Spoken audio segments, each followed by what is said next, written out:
예, 제가 첫 시간에 주식으로부터 시작을 했는데요. 주식에 대해서 제가 답을 잠깐 얘기를 안 했는데요. 어, 제가, 강의 이외에 가장 많은 시간을 할애하는 게 사실 부동산이에요. 어, 혹시 부동산에 관심이 있으세요?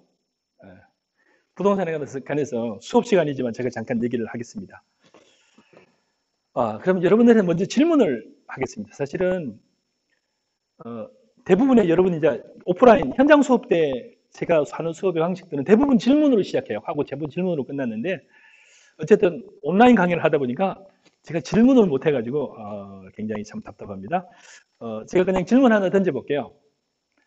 어, 우리나라에 특히 서울에 부동산 가격은 특히 이제 주거와 관련된 부동산 가격은 올라갈 것 같습니까? 내려갈 것 같습니까? 올라간다? 내려간다. 특이한 것은 제가 사실 부동산 특강을 되게 많이 해요. 외부에서는 오는 강의는 거의 창업과 관련된 강의 일부 강의하고 이런 걸 제외하고는 제가 외부 강의를 거의 잘 안 해요. 특히 지방 강의는 거의 안 하고 그래서 특히 이제 서울과 관련된 강의만 조금 하고 나머지 대부분 강의는 제가 부동산 강의를 해요. 그래서 이제 뭐 서초 부동산 최고의 과정이라든지 그거는 부동산 전문가들, 변호사들, 전문가들 뭐 한국의 최고 전문가들 다 모아놓고 하고 있고요.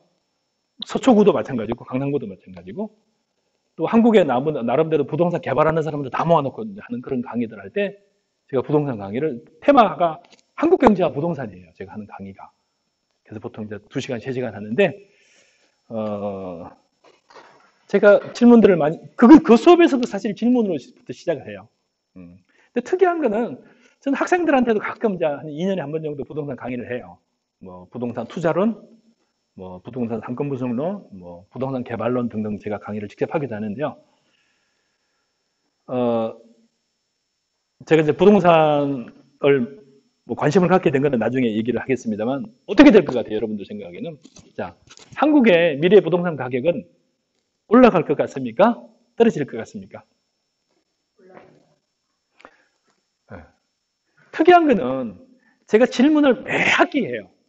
그리고 부동산 최고의 과정 같은 경우는 제가 매 6개월마다 이제 서초 최고의 과정이라든지 뭐 이런 외부 강의는 하니까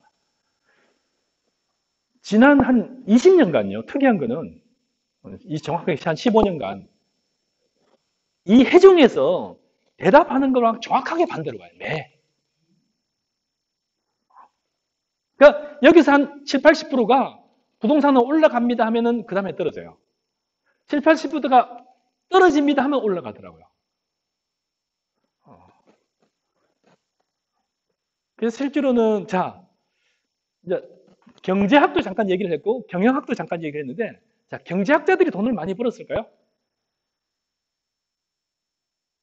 그럼 경영학자들은 돈을 많이 벌었을까요? 자, 경제는 제가 얘기하잖아요. 제가 소위 경제다 그러면 제가 이제 이번 학기 때 제가 첫 시간 때 나눠줬던 수업을 하겠다고 했던 게 뭐냐면 산업 구조 변화, 거시 현황 분석, 4차 산업혁명, 산업 구조 변화, 기업 환경, 금리 성장률, 물가, 소득, 부동산, 뉴 미디어와 이머징 산업, 취업 시장과 창업, 소상공인, 시니어 뭐 경제, 죄송합니다. 제가 핸드폰을 안 끝났었네요. 그래서 보면은 자, 그다음에 미래 경영 등등인데 시니어 뭐 경제, 미래 경영 이런 데인데요.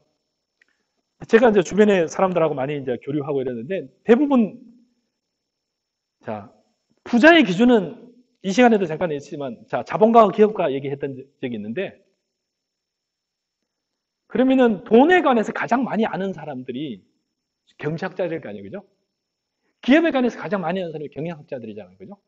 그럼 경영학자와 경제학자들이 강남의 부동산에 또는 부자들 중에서 주류가 돼야 되는데 제가 본 바에 의하면 거의 이 사람들을 본 적이 없어요. 심지어는 여러분들이 흔히 아는 어, 스카이 대학에 있는 유명한 경영학과 교수들 중에서 강남에 자기 주택을 가지고 있는 사람을 거의 못 봤어요. 특이한 거는 돈을 어떻게 하면 많이 벌 거라고 하는 얘기하는 정권회사 지점장들 중에서 강남의 지점장들이 테헤란로 이쪽 끝에서 이쪽 끝까지 저 교대부터 시작해 잠실까지 있는 수십 개의 큰 정권회사들의 지점장들이 있는데 그 지점장들 중에서 단 한 명도 강남에 자기 주택을 가진 사람이 없어요. 그러니까 그 정도 되면 연봉도 많이 받고 큰 사무실이에요. 가보면 막 비서도 있고 막 직원이 몇십 명 있고 막 몇백억을 굴리니 몇십억을 굴리니 막 VVIP가 어떠니 막 쫙 사람들이 많아요. 그러면 그 많은 지점장들 중에서 제가 알아본 바요. 제가 사실 금융 쪽 출신이거든요. 제가 금융감독원 출신이어서 제 친구들도 다 이제 금감원에 있고 있는데 외부도 많이 있지만 그 많은 테란노에 있는 상에 있는 적어도 한 30명 정도, 40명 정도 되는 지점장들 중에서 강남에 자기 주택을 가지고 있는 사람이 한 명도 없어요. 그럼 다 어떻게 사냐고요? 강남에 사는 사람은 많아요. 거의 다 월세 살거나 사글세 살거나 그 중에서 반 이상은 처갓집하고 거래를 끊었어요. 무슨 얘기예요? 처갓집 돈도 다 말아먹어가지고 처갓집에서는 제발 오지 마라. 그럼 돈에 관해서 가장 많이 아는 사람들이 소위 말해 정권회사 사람들이 투자 권유하고 막 그러잖아요. 그죠?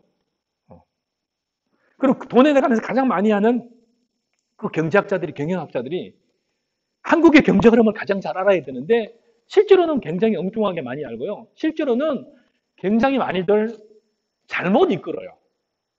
그러니까 모르는 정도로 끝나는 게 아니라 제가 첫 시간에 장님이 장님을 이끄는 결과를 엄청나게 초래하고요. 실제로는 이 사람들 때문에 굉장히 많은 사람들이 고통을 받고 있어요. 왜 고통을 받고 있냐 하면은 부동산에 관해서 지난 20년간 사실 면밀하게 관찰을 해보면은 크게 큰 분기점을 이루는 게 올림픽 전과 후예요. 올림픽 전에는 한국의 부동산이 굉장히 안정적이고 굉장히 천천히 올랐어요. 올림픽이라는 게 1988년 이후에 급등을 했어요. 그래서 억대 아파트가 비로소 탄생을 한 거예요. 그러니까 아파트 자체가 억인 거예요. 실제로 여러분들은 뭐 아파트 올라간다 내려간다 한참 얘기할 때 부동산 가격의 바로메타가 되는 게 흔히 몇 개의 아파트가 있는데 현대 아파트와 엄마 아파트라든지 잠실 주공 5단지 이런 게 얘기하거든요. 그때 당시에 현대 아파트 가격 자체가 1억이 안 됐었어요.